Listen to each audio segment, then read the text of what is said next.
Thank you very much, ladies. Wow, what a very, very cool song, man. Really, really digging it. Well, it's time to take a look at, like you said, at the fixtures and some of the results from our latest youth sports bulletin. And in today, I think we start off today by just acknowledging that a young player from Belleville City Football Club passed away this weekend during a regular season match with Reiterwacht. Now, the young man whose name will remain anonymous had been substituted in the first half of the match and collapsed while he was sitting on the bench during the match. The cause of death is still unknown, with the autopsy taking place yesterday.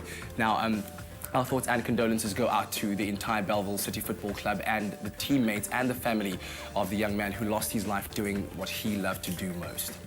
And now for some uplifting news from around the country in terms of sport, where the SA Schools team on Friday overcame a determined England outfit in the opening match of the Under-18 International Series at City Park Stadium in Cape Town for a 19-14 victory and a strong start to the series.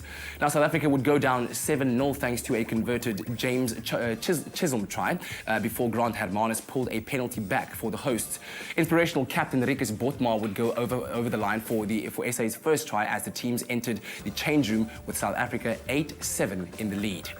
The second half would see winger Duan van der Merwe score his team's second try before England hit back instantly to make the score 14-13 to England. The boot of Bondon Thompson would be the deciding factor, though, as the hosts slotted 2 penalty conversions to end the match 19-14. The boys take on France today at Outeniqua Park in George at 6 p.m, with England and Wales going head-to-head just before that at 4 p.m. And now for some results from this weekend's Kwagga Fees in George. After a full day's worth of fixtures, the ultimate prize was reserved for Outeniqua and the Kailen, who won their groups respectively.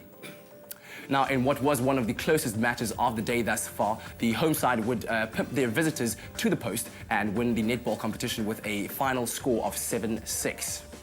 And now from netball, we move on to rugby, where Bredasdorp was the first side to taste victory as they defeated Battle Valley 17-13, while Vredendal went down 12-20 to Langenhoven Riversdale. Ege Janssen and Garsfontein would win their matches in the afternoon, but in the match of the day on that weekend, Outeniqua overcame a spirited Noord-Kaap side to win their premier inter-schools match on Saturday.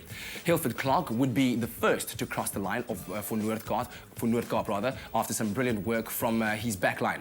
Outeniqua would then hit back twice thanks to Gior Malan and Weyland de Necker, with the scores at 10-8 to Outeniqua. Nippy scrum half Keenan Tarantal put one underneath the sticks to make the score 17-8. Now, Uberstein would hit back at the stroke of half-time for the Noord-Kaapers as the teams would head into the change rooms at 17-5.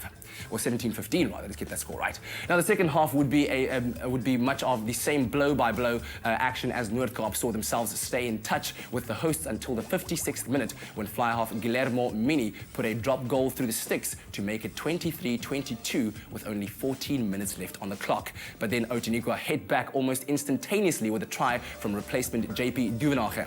Marne Botha would add the cherry on top of the home side for the home side as they finished a hard-fought game as the victors during their 90th birthday celebrations.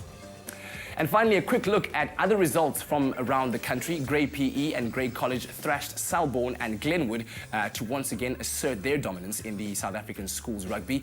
Itemelile defeated Ukhanyo 43-7, while Dale College lost to Hudson Park 28-19 ahead of their match against Queen's College this weekend, where the first team will play in pink in the second annual Pink Day in support of cancer. So great to see that also our sport is really putting their hands up in, of course, supporting worthy causes out there. Now, you might be a sport fan, but the question is, are you a type T personality, they call this kind of person, the kind of person who loves the thrill of adrenaline? Are you a bungee jumper? Are you a skydiver? If you are, maybe you might want to take a look at this.